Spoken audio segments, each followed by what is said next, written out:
Just now, we learned that Nick Mullens may have to have Tommy John surgery. You saw the injury he had. He was throwing, someone's hand got in the way, and his elbow came across.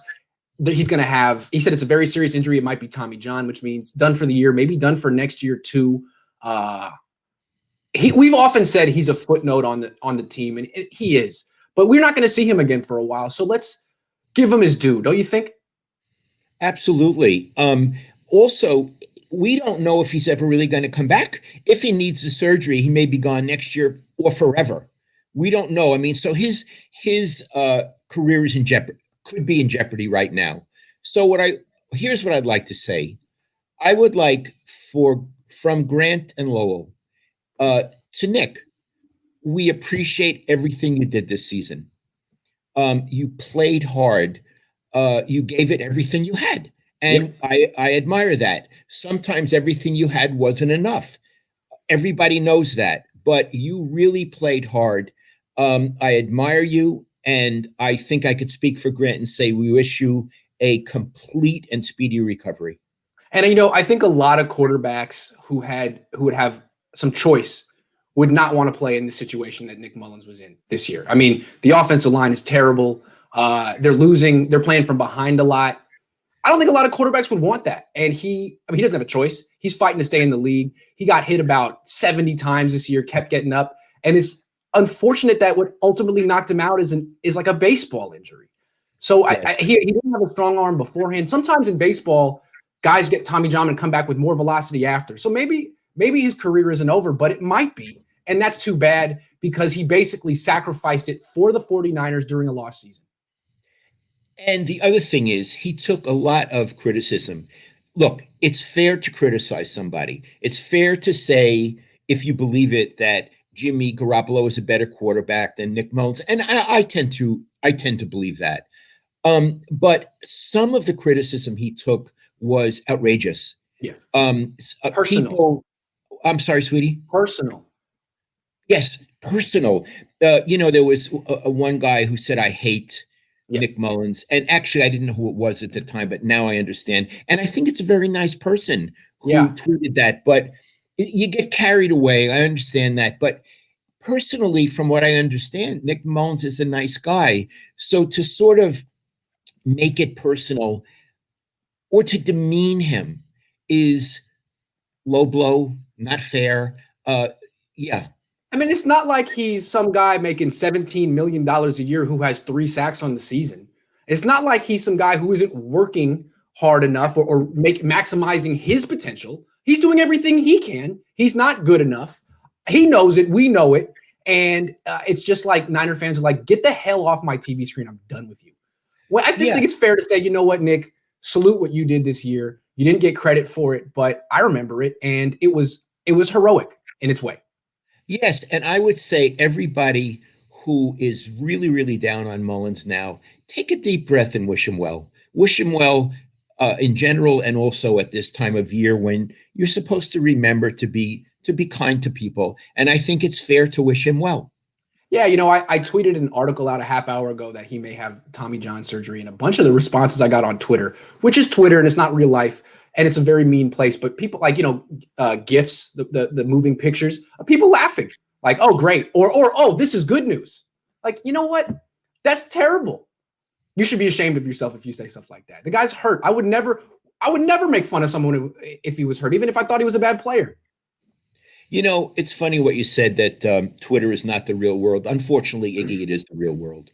It is the real world. And I think very, very often the worst of people come out on Twitter. I don't know these people. I mean, I've written some schmucky tweets myself, so I understand how it is.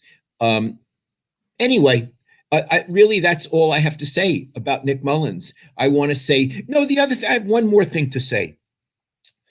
Oh boy, the Mullens critics, I think at the bottom of what they're saying is he loused up the season for the 49ers. Yes. It was his fault. It was his fault. That had they had another quarterback, C.J. Beathard or even Jimmy Garoppolo, they would have really had a winning record and maybe even been in the playoffs. What I want to say is baloney. Baloney. Baloney. he didn't do as well as the team needed, but also D Ford didn't play, and Bosa got hurt, and Kittle Jimmy got got hurt. hurt. Jimmy got hurt. How could you blame and also we'll get into this in a later segment. Kyle wasn't always at his best. No, I'm talking about Kyle Shanahan. that's right. So to make this kid the locus, the location of everything that's wrong with this team is really stupid. Also, the expectation with Nick Mullens when he got on the field was, okay, you're in the game. Let's see you run this offense just like Jimmy Garoppolo did last year. Was like, well, a lot of those guys are gone. You know, Staley's gone, Kittle's gone, Debo's gone. Jimmy wasn't playing as good this year as he played last year. But Mullens is like, well, if this offense doesn't look like 2019, it is your fault, buddy. That's right. And it wasn't just the fans. It was a lot of the media, too. And you could hear it with, I don't know how they felt about Nick and CJ, but I would hear a lot of the same question, like every week. Why isn't CJ playing? Why isn't CJ playing?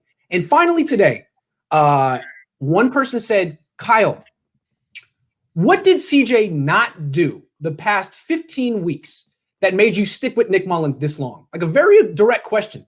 And he goes, Nick Mullens is better than CJ. He proved it in games. He proved it in practice. He proved it in training camp. And we go with the guy who gives us the best chance to win. Good for you, Kyle. God love him for being so. I mean, it was a direct. I don't know who asked the question, but it's a very good question. Who asked the question? Jennifer Lee Chan. It's a very good question. It's a question I would like to think that I would have asked.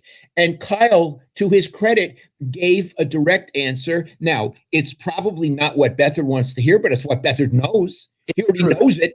Yep. So Beathard knows it. The team knows it. And I'm glad he said it. Yeah. So that was certainly a good journalism give and take. Absolutely. Because what Shanahan has done the last couple of years is to sort of like protect Beathard or pump him up, is to say, yeah, he's third string, but he's right there with Nick. I still like him. He's right there with Nick. And I think fans are like, okay, well, Nick's really struggling. Go to CJ. And what Kyle is saying is, look, I was just being nice. He's not right there with Nick. Nick is better than him. And we're going to stick with Nick until Nick gets hurt. And you know what? He's right. If you really watch, he's right. And it is yet another thing. Let's just assume that Nick is out next season. We don't know it officially. Let's play a game and assume he's out. Boy, they're in a pickle at quarterback. All the one healthy one they have is the one they don't really admire that much is Beathard. They won't have their second string guy. And I'm not even sure that they're going to keep Jimmy. Right. So what I'm saying is, Iggy, I would have to say in football, you need a quarterback. You kind of need one of those guys. They're going to need two or three of those guys. Three of those guys. And, this weekend, they only have one healthy quarterback because Josh Johnson's on the COVID-19 list. So they have CJ Beathard, and if he gets hurt, they go no quarterback. Sorry. Well, they must have somebody who's thrown the ball one time or other. Kyle Juszczyk and Jerick McKinnon technically played quarterback in college, so he would be the guy. Jerick McKinnon. It's amazing. But again, I'm not blaming, in a way, I'm blaming Shanahan for what's happening right now. But the bigger issue, and we're going to get to Shanahan later, is right now in a minute. Yeah. Yeah. I mean, where was the plan? Compare them to New Orleans. New Orleans had a plan. That's right. They've been working. They had Drew Brees, and they've been developing Taysom Hill for years. Yeah. Bill Walsh had Joe Montana in his mid-20s and was looking around for the next one. What? You haven't drafted a quarterback since CJ Beathard in 2017. That's your fault. It's 100%. Yeah, Iggy, it's 100% Kyle Shanahan's fault.